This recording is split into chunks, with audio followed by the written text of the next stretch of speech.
Salut à tous et démons, j'espère que vous allez bien. On se retrouve pour une vidéo un petit peu particulière car je vais vous parler un petit peu de ce qui va se passer sur la chaîne, de ce qui va se passer ce jour dont que vous regardez cette vidéo au moment où elle va sortir. Sachez que déjà on va commencer de Naruto Ultimate Ninja Storm 4. Euh, J'arrête la série. Vous vous en doutiez, je pense. J'arrête la série pour la simple et bonne raison, c'est que le côté aventure ne m'intéresse pas. Je n'aime pas. Euh, j'ai essayé de faire un deuxième enregistrement, qui devait être la vidéo d'ailleurs que vous alliez avoir aujourd'hui à la base, mais ça me plaît pas, ça m'intéresse pas. C'est pas vivant, c'est plat, c'est pas rythmé. Euh, le mode histoire était vraiment excellent. Même si j'ai pas trop aimé le fait de ah ouais bon allez je vais cliquer sur la pastille de couleur suivante et ça va être ok. Donc voilà, je suis pas fanat du principe de comment on, mais c'est mieux que le mode histoire où effectivement tu vas marcher, tu vas traverser une ville. Tu peux pas sauter, tu peux pas machin, tu vas parler à un PNJ lambda pour faire telle ou telle tâche, il faut que tu achètes. Voilà. Ces missions-là, c'est pas, je trouve déjà que c'est pas hyper joli. Je trouve que justement ça perd et je trouve ça extrêmement dommage. Surtout lorsque tu vois la qualité que tu avais dans Naruto Ultimate Ninja Storm, premier du nom. On en a parlé avec un abonné il n'y a pas si longtemps que ça, avec Miss Sutter. Euh, Très franchement, c'est dommage. Ils auraient franchement relié le côté de Naruto Ultimate Ninja Storm, premier du nom, en mode aventure. Euh, je pense que ça aurait été mieux. Avec ces petites missions de, il fallait ramasser les petits rouleaux de technique et compagnie. Je trouvais ça super bien. Donc c'est dommage que ils reprennent pas ce principe-là sur leur jeu. Après, je peux comprendre que le jeu, ça ferait énorme sinon, mais enfin bon, bref. Donc voilà, on va parler un petit peu des jeux du mois. Alors, je vous dis tout de suite, j'arrive pas à mémoriser le nom d'un des jeux, donc à chaque fois c'est la galère, je suis obligé d'aller voir, alors qu'il suffirait, enfin je vous dirais machin, vers jeu de Pirelli. Donc trois jeux du mois ce mois-ci. Donc vous allez les avoir euh, dans aujourd'hui, hein, dans d'autres vidéos, un petit peu parsemées dans la vidéo. Du moins vous allez en avoir deux. Pourquoi Fallout 76, je vous ai déjà fait une vidéo découverte sur la chaîne. Recherchez-la, hein, vous la trouverez. J'ai déjà donné mon avis sur le jeu. J'ai pas envie de relancer le jeu, surtout que c'est des jeux où il faut vraiment se mettre dedans pour y jouer et tout ça. J'adore l'univers de Fallout. J'aime bien le 1, le 2, qui était déjà graphiquement complètement différent, hein, puisque vous voyez votre personnage, la gestion et tout ça était différente, et votre personnage, vous le voyez à l'extérieur, hein, comme un Factorio ou un... J'ai oublié le nom du jeu, Project Zomboid. Euh, mais le principe était pas mal. Euh, Aussi, une des raisons où alors, moi j'ai surkiffé le 3 puisque c'était le premier Fallout réel que je jouais à fond. Ce qu'il faut savoir, c'est que les Fallout 1 et 2 sont assez vieux, que à l'époque on les trouvait en anglais et que comme j'étais jeune, l'anglais et moi c'était pas génial.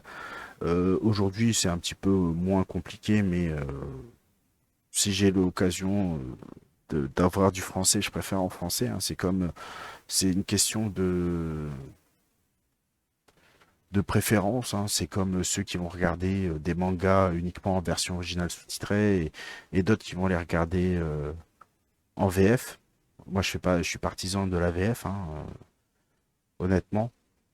Après, j'aime bien faire un petit peu regarder les deux pour voir s'il y a vraiment une grosse différence de direction dans les paroles euh, sur, Parce que la même scène, hein, tu peux comprendre de façon différente de la façon que l'on peut traduire la chose. Mais voilà. Donc ça, c'était un point. Donc Fallout 76, il n'y aura pas de vidéo. Je vous invite à aller regarder Fallout 76, la découverte que j'ai faite à l'époque. Mon avis, elle n'aura pas changé. C'est un peu. Alors, j'ai kiffé le New Vegas. J'ai moins kiffé ceux d'après, hein, je vous le dis tout de suite. Hein, je trouve que le plus est l'ennemi du bien. Euh, les Fallout, ils avaient une histoire suffisamment rodée, un gameplay suffisamment rodé pour te rajouter. Il n'y avait pas besoin de rajouter le fait de réparer la maison, créer ci, créer ça, faire une ville. Je trouve que c'était un surplus euh, inutile. Et sans parler des gens qui voulaient absolument modder pour réussir. Donc ça, donc pas de vidéo sur Fallout, pardon, sur Fallout 76. Par contre, donc vous allez avoir deux autres vidéos dans cette journée. Donc qui va être la découverte de Machin Verge 2. Hein, qui va être une totale découverte. Hein, je ne sais pas du tout ce que c'est le jeu. Je n'ai pas encore fait l'enregistrement. Je devrais peut-être la faire tout de suite après. Ceci dit, et sincèrement, je sais pas. Je sais pas ce que va donner le jeu. Je ne pense pas faire une série sur ce jeu-là. À moins que lors de la découverte, je surkiffe le jeu. Je ne sais pas. Hein. On ne sait jamais. À ce moment-là, bah, je verrai comment je l'inclus. Star Wars, Jedi Fallen Order, je crois que c'est ça. Bref, le Star Wars. Le Star Wars, il y a des chances que, il y a de plus de chances que je fasse une série, mais pour la simple et bonne raison que c'est Star Wars. Voilà, c'est de ma génération. J'aime beaucoup Star Wars. Alors, on va pas rentrer dans la polémique, le préquel, machin et tout ça, tatati tatata, on s'en fout. Les gars, franchement, moi, je vous parle de l'univers Star Wars, j'aime beaucoup. J'aime beaucoup. J'avais bien aimé les Star Wars, je sais plus là, comment ils s'appellent. Le truc de la force, pouvoir de la force, je sais plus. Machin, enfin bref, les deux, j'y ai joué. J'avais plus ou moins aimé l'histoire. Bon, c'est un peu cul de pelle, mais c'est pas grave, on s'en fout. C'était vraiment le côté de je suis un Jedi, j'utilise les pouvoirs des Jedi et tout ça. C'était sympatoche. Donc il y a de grandes chances que, selon la suite, donc Star Wars prenne la suite de. euh, Enfin, prenne la place des Naruto Ultimate Ninja Storm 4. Mais on verra bien. Sur ce, je vous invite à regarder les deux autres vidéos que vous aurez aujourd'hui pour justement savoir quel sera le jeu qui prendra la place de Naruto Ultimate Ninja Storm. Sur ce, je vous laisse. Je vous remercie encore d'avoir regardé la vidéo. N'oubliez pas le like, le commentaire, abonnez-vous si ce n'est pas déjà fait. Activez la cloche des notifications pour être au courant de chaque sortie de vidéo ou lorsque nous sommes en live. Je vous laisse et je vous dis à la prochaine. Ciao, bye bye.